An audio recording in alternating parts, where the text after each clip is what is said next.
যেহেতু আমাৰ এতিয়া সকলোৱে গম পাইছে, এতিয়া আমাৰ আচলতে গৰম বন্ধ চলি আছিলে, সেইকাৰণে আমাৰ মেলোডি মিউজিক স্কুলৰ ফালৰ পৰা আমি এনেকৈ সিদ্ধান্ত এটা ল'লোঁ যে আমি কিবা এটা কৰিব লাগিব। তাৰ কাৰণে আমি আচলতে এইটোকে এটা প্ৰজেক্ট হিচাপত আমি কৰিলোঁ, আৰু এইখিনি গোটেইখিনি শিকাৰো হয়। আচলতে ইয়াত কিবা কিবি ভুল ভ্ৰান্তি হ'লেও আপোনালোকে শুধৰাই ল'ব, আৰু আগলৈকেও আমি এনেকৈয়ে আগবাঢ়ি যাব লাগিব। কিন্তু তেওঁলোকে যথেষ্ট, মই ভাবোঁ যথেষ্টখিনি ভালকেই কৰিছে, আৰু আপোনালোকে গোটেই এইটো যেতিয়া আপোনালোকে চাব তেতিয়া আপোনালোকে গম পাব।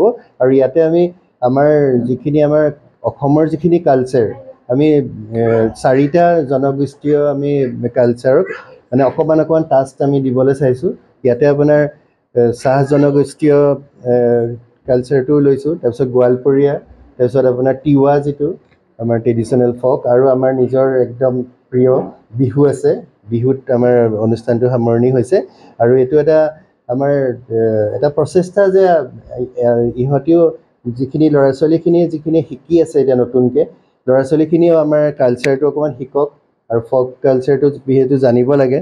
আৰু আমি সেইকাৰণে আমি ইয়াত ৱেষ্টাৰ্ণ ইনষ্ট্ৰুমেণ্ট আৰু আমাৰ যিখিনি আমাৰ থলুৱা বাদ্যও আমি ইয়াত ব্যৱহাৰ কৰিছোঁ। আৰু ইয়াত আপোনাৰ ঢোল বজাইছিলে, আৰু তালো বজাইছিলে, তাৰপিছত বেছ গীটাৰ, লিড গীটাৰ, আৰু আপোনাৰ কীবৰ্ড বজাইছিলে। ইয়াতে আপোনাৰ অকল আজি আমাৰ মাজত এতিয়া কীবৰ্ড বজোৱা আৰু গীটাৰ বজোৱা ষ্টুডেণ্ট দুজন আছে।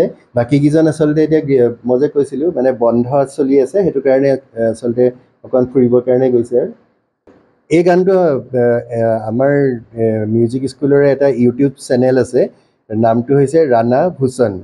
এই চেনেলটোত মাৰিলে গানটো পাব, আৰু ফেচবুকতো অলৰেডি দিয়া হ'ব, আৰু আপোনালোকৰ চেনেলত আশা কৰোঁ আপোনালোকে দেখাব গানটো। আৰু মেইনলি ইউটিউব চেনেলত আমি আজিৰ পৰা গানটো উপলব্ধি হ'ব। এনেকৈ শিকি আৰু বজাই থাকিব মন যাব। আৰু যিটো অসমৰ বেলেগ বেলেগ কালচাৰ হৈ আছোঁ, সেইটোৱে বনাওঁতে বহুত ভাল লাগে।